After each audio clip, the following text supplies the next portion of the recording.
Hey, before we jump in, today's episode touches on some heavier territory, including the emotional cost of suppressed masculinity and a brief mention of suicide. Be sure to check the show notes for more detail. Okay, let's go. I want you to picture something with me. It's Saturday night. You've been thinking about this date all week. She's smart. She's beautiful. She's exactly the kind of woman that you tell yourself you want to meet. You got a fresh haircut. You wore the shirt. You even had a few conversation threads loosely mapped out in your head on the drive over, just in case. And the date goes well. Like, really well. You're charming, funny, present in all the ways that matter. You pick up the check without hesitating. She laughs at your jokes, and it's a genuine laugh. It's not like the obligatory LOLs that we all typically write with a deadpan expression. You walk her to her car, the train, the rideshare, whatever. Send a thoughtful text after, make sure she got home okay. And she responds with something warm. And then you get into bed, and suddenly you are so deeply, completely, confusingly exhausted. Not the good kind of tired, not the satisfied, full feeling that you get after a really, really great evening with someone. This is the kind of tired that you feel after a day of, say, back-to-back job interviews. The kind of tired that says, you performed well, bravo, the lights are off now and you can finally drop the act. And to be clear, it's not that you are intentionally trying to misrepresent yourself. It's that anytime we meet new people, there's pressure to be on, and that can feel like a facade that is very tiresome to maintain. If something in that landed for you, I want you to stay with me today, because today we're digging in, baby. Welcome back to Strip, Drop Your Patterns. I'm your host, Rachel J., dating coach for men and creator of Magnetic, a self-guided program built to help men rewire their dating patterns from the inside out. If you're new here, I'm so glad you found your way. And if you've been with me for a while, welcome back, friend. I'm honored that you're here.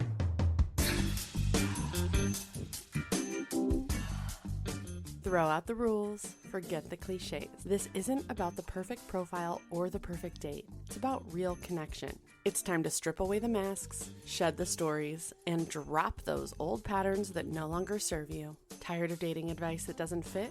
So are we. Welcome to Stripped, Drop Your Patterns, where conscious dating isn't about following a script. It's about embracing your whole self and attracting the kind of love that sets your soul on fire. I'm Rachel J., the connection coach and your host. Let's get real.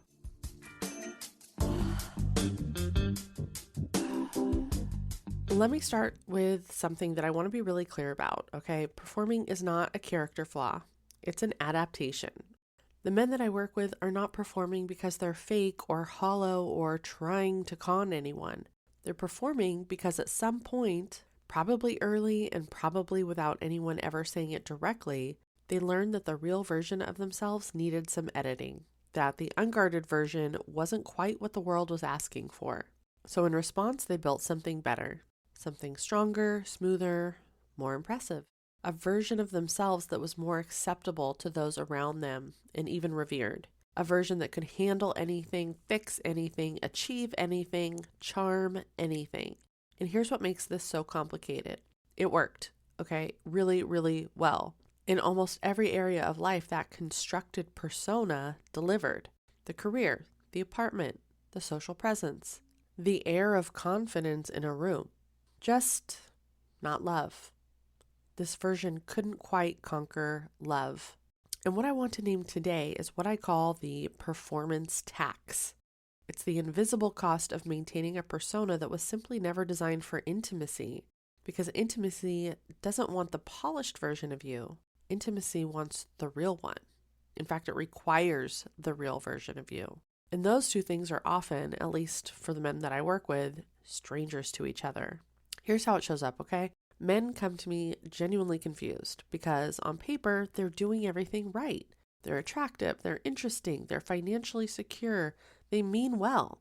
They go on good-ish dates, they do the follow-through, and yet every relationship seems to hit a ceiling around the same point when something cracks and they don't quite understand why. The reason, almost every single time, is this.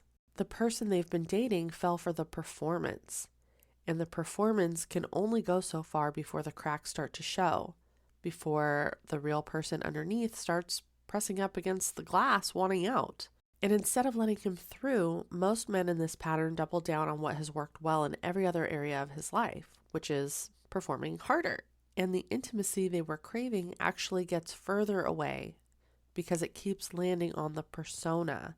And the actual human inside quietly and eventually not so quietly suffers. That's what I mean when I talk about the loneliness of being surrounded by people who only know your performance. You can be on a fantastic date with someone who genuinely seems to like you, or in a room full of people who think highly of you, and still feel utterly and privately alone. Because none of it is actually a response to the you who's trapped behind the glass. And I feel like this could be a Black Mirror episode if it hasn't been done already. Somebody tell me. Anyway, if that has never been said to you that clearly, I just want you to sit with it for a moment. Because that specific flavor of loneliness, the loneliness of being unseen inside your own life, is one of the most exhausting things that a human being can carry. And most men are carrying it without even saying a word. I want to bring something in from my Cuddleist work here because I think that it illustrates this more clearly. Okay, so for those of you who are new to Stripped and aren't familiar, I have been a certified Cuddleist since 2017. The short version of what that is it's a professional platonic touch practice, non-sexual, fully consent-based, and honestly, it is one of the most profound and fulfilling things I have ever done. I felt pulled to this therapeutic modality on the heels of the 2016 election as a way to help people feel less alone, for them to feel witness where they were at, accepted, and safely and sacredly held. And what I can tell you is this. Almost every man who comes in for their first session arrives performing in a sense. They're polished and composed, a little casual about the whole thing, definitely unsure what to expect, and a bit guarded, doing the very human thing of trying not to seem too needy or too vulnerable or too anything. And within about 20 minutes, sometimes less, something shifts for them and the mask comes down because the session isn't asking anything of them. There's no impression to make. There's no outcome to achieve. There's nothing to win or lose or manage. They're so used to doing what they think they're supposed to do that it's unnerving for them to be asked how they would like to begin the session. What starting point would feel supportive? Again, this is platonic work, so some wish to begin with something as seemingly basic as a standing hug, and some sitting side by side holding hands. No words are spoken beyond the explicit consent of the action, okay, because consent education is a core tenet to Cuddleist sessions. And so because of that, the body, which always knows what the mind is working harder not to admit, responds to that. I have watched men physically soften in ways that I don't think they allow anywhere else in their lives. I've had men cry who told me that they never let themselves cry.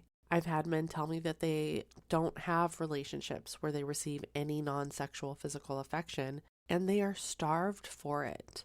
I've had men say afterward that they didn't know how tired they were. Not tired like they needed sleep, just simply tired of holding the whole thing together because there's so much expected of them. This is what happens when a man gets to stop performing long enough to feel what's underneath. And here's what I keep coming back to. Every person, but definitely every man, deserves that.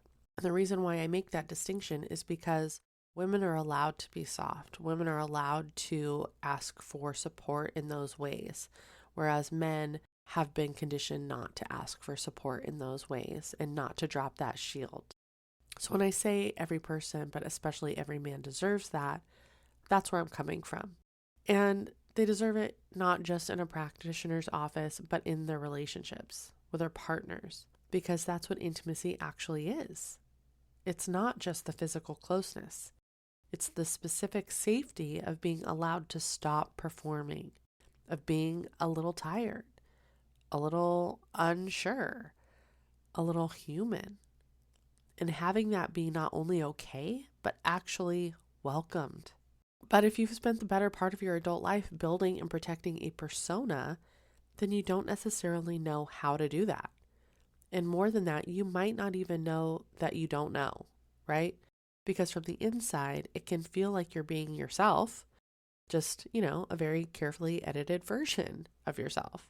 And here's what I want you to understand, and I want to say this as clearly as I possibly can because I think it's something that high achieving men almost never hear. The performance isn't just costing you your energy. It's actively keeping away the people who could actually love you. And this is mechanics, it's not criticism. When someone keeps bumping up against a polished exterior and they can't find their way in or through, then emotionally intelligent people will, at some point, stop trying. And it's not because they don't want to be close to you, but because the signal they keep receiving is, I'm not letting you in. And they're going to respect that signal because they're not going to stand outside a locked door forever. I want to take a beat to speak directly to my ladies here because I know you're listening.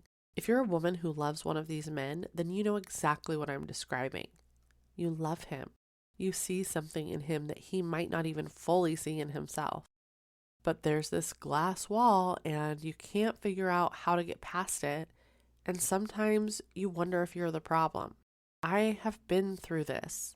I allowed myself to love someone with no expectation because I could just see him. I could see through the persona. And I felt that he could use a little extra compassion. But his glass was 3 feet thick, and there was no amount of my patience or compassion that was making a dent in that wall. He had his own work to do, and I could not do it for him. So my love, hear me when I say you're not the problem. That wall was built long before you arrived, and understanding that, really understanding it, changes everything about how you move forward with him. Now back to my men, and specifically to this moment right here, okay? The frustration that you feel, the relationships that keep not quite landing the way you hoped, the way you come home from dates that went fine and still feel somehow empty. That is the performance tax. You're paying it every time. And you've probably been paying it for so long that it just feels like it's part of dating. The conditioning underneath all of this is gender role conditioning. Okay, it's the messaging that men absorb from the time they're small about what it means to be a quote-unquote real man. Handle it, lead, provide, brush it off, solve. Don't show weakness, throw some dirt on it. Don't need too much. For fuck's sake, don't be such a girl. Be impressive. Go after it. Just do it. And I want to say this carefully. That conditioning is not a villain story. The people who passed it on to you were probably conditioned with it themselves, and they probably thought they were doing right by you by passing it along, preparing you for a world that would reward those qualities. And hey, the world did reward them. Your career rewarded them. Your social circles rewarded them. Your income rewarded them. But no one included a footnote that said, oh, by the way, these exact skills are going to actually work against you in intimate relationships. Because intimacy asks for the opposite. Real intimacy asks you to say, I don't have all the answers. To let something land instead of immediately responding to it. To be a little unresolved in front of someone and stay in the room anyway. The skills that made you exceptional at everything you've built are, in many cases, the very things standing between you and the love that you want. And until someone names that, you can spend years doing everything right and not understanding why nothing seems to be working. And I want to say something else here that I don't take lightly, but I also cannot skip over. Because we've been talking about this in terms of dating. The exhausted Saturday night, the ceiling in relationships, the loneliness of not really being seen. And that's all real and it matters enormously. But the performance tax doesn't stop there, okay? It has a longer arc, and I want to name it honestly and with care. Because here's the thing about emotions that don't have an outlet. They don't disappear. We know this. They have to go somewhere. Feelings that can't be spoken get stored in the body, and over time, pressure without a release valve will find its way out. And for some men, that looks like rage that arrives seemingly without warning. affecting large numbers of people, oftentimes strangers, in schools or churches or nightclubs or malls. Or it looks like substances or other reckless behaviors, the kind of behaviors that create a sense of aliveness that you otherwise feel numbed out to. For others, it goes quieter and darker. It's a withdrawal so deep that it becomes invisible even to the people who love them most. I think about this whenever I hear a story of a person taking their own life, but I always specifically think about Twitch. Stephen Twitch Boss, who most of us knew originally from So You Think You Can Dance, and later from his years as Ellen's DJ. Someone whose joy seemed to just radiate. The dancing videos with his wife, the enormous smile, the sense of a family man who had built something genuinely beautiful.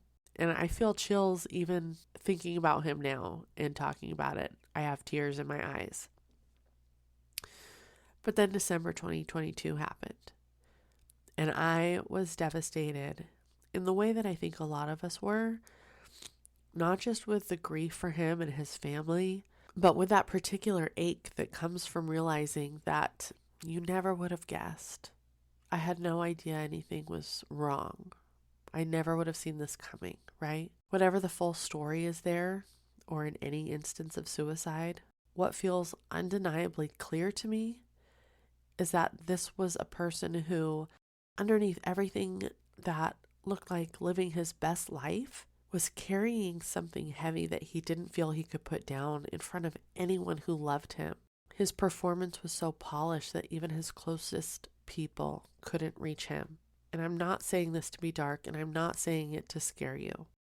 I'm saying it because it is the truest version of why this work matters to me. The relational cost of the performance is real, but the deeper cost, when it goes unaddressed for long enough, is something that I think about very often. Men are 4 times more likely to die by suicide than women.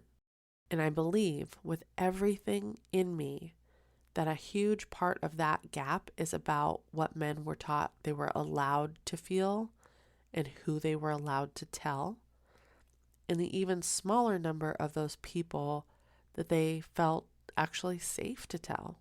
The reason I'm naming this is not to alarm you. The men that I work with are not in crisis, but there is a spectrum, and I just want you to be aware that paying the performance tax long term comes at far too great a cost. And I want you to understand that choosing to look at this stuff and deciding to actually deal with the performance and what's underneath it is not a small or superficial act.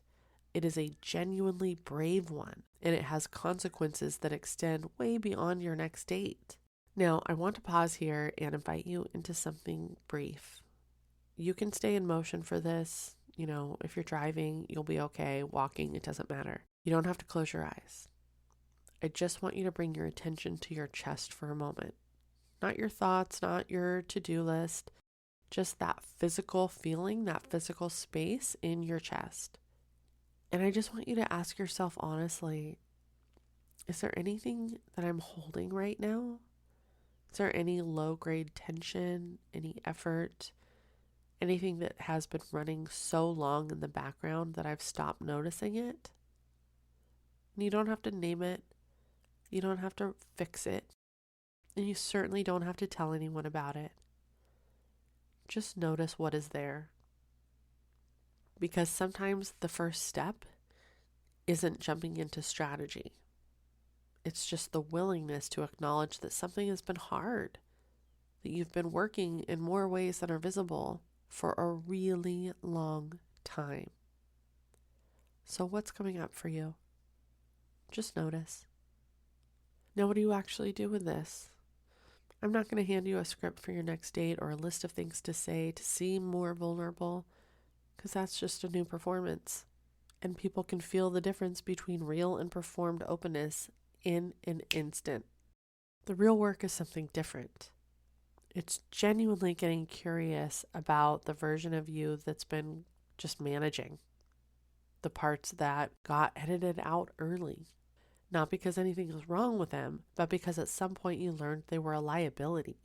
Here's the disclaimer, okay? This is not soft work. What I'm describing is one of the more courageous things that a high-performing person can do because it requires tolerating discomfort without immediately resolving it. We've talked previously about that simple art of non-reaction. It requires sitting in uncertainty without constructing a plan. It requires letting someone actually get to know you, which means accepting the risk that they might not like what they find. And that's the real fear under all of this anyway, by the way. It's not the performance failing. The real fear is showing up as yourself and being rejected anyway. And I understand why that fear is there. Because if you perform and someone rejects you, then you can always tell yourself it was the performance they rejected and not you. The real you is still safe behind the glass. But if you're actually there, present, and they still leave, well, of course, that's a bigger risk.